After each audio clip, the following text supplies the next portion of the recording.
Oke, sebelum kita mulai video yang minggu lalu, apakah sudah bisa diakses? Udah, Bu. Sudah ya. Oke, nah minggu lalu itu sedikit kita review dulu ya sebelum kita lanjut. Jadi minggu lalu itu kita tentang atom.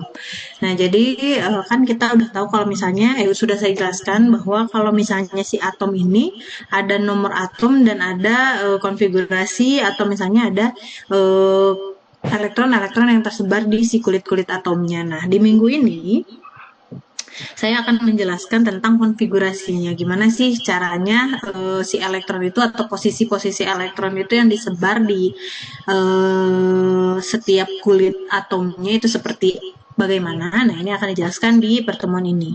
Nah, mungkin ini sudah pernah ada di SMA atau SMK sebelumnya belum ya, yang si konfigurasi elektron ini? Udah, Bu. Pernah ya, oke. Jadi agak familiar ya, udah nggak terlalu aneh lagi. Oke, jadi kita mulai aja. Bismillahirrahmanirrahim. Nah, konfigurasi elektron ini dia menunjukkan bagaimana si elektron tersebar. Nah, kemarin ini kan kita sudah dijelaskan. Nah, kita sambil nge-review ya. Jadi kalau misalnya ada apa namanya? Ada suatu atom, nah misalnya kayak si Na, kita lihat sambil si sistem periodik. Oke, misalnya jangan NaD, misalnya kita punya magnesium deh. Nah, kita punya ada magnesium, dia punya nomor atom misalnya dia 12. Nah, otomatis dia si susunan elektronnya akan seperti apa? Yang sudah menonton videonya,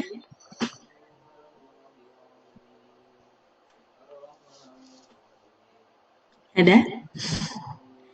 Lupa elektronnya, oh misalnya nih, dia kita tulisin jangan dulu ke situ deh. Ini nomornya 23, ininya 24. Nah, yang jadi elektronnya, jumlah elektronnya yang mana? 12. Oke, jumlah elektronnya adalah 12. Kalau protonnya berapa protonnya? 12. Protonnya juga 12. Oke, kalau neutronnya ada berapa? 24 dikurangi 12. Oke. Pada nonton berarti ya videonya. Alhamdulillah.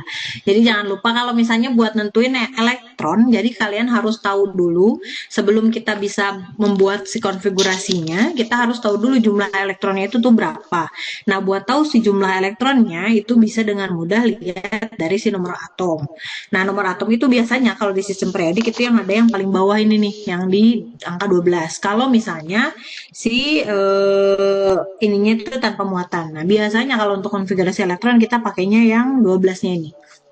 Oke, nah untuk menentukan gimana sih penyebaran si elektronnya, itu biasanya kalau kalian ingat lagi, jadi ada ini si konfigurasinya ya sebentar. Nah, ada kayak gini. Jadi di dalam si kulit atom itu tuh elektronnya kan banyak nih. Ada si kulit ke-1, kulit kedua, kulit ketiga.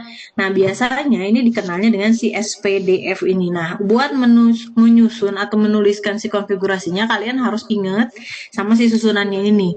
Jadi 1S dulu, 2S dulu, 2P, 3S dan lain sebagainya.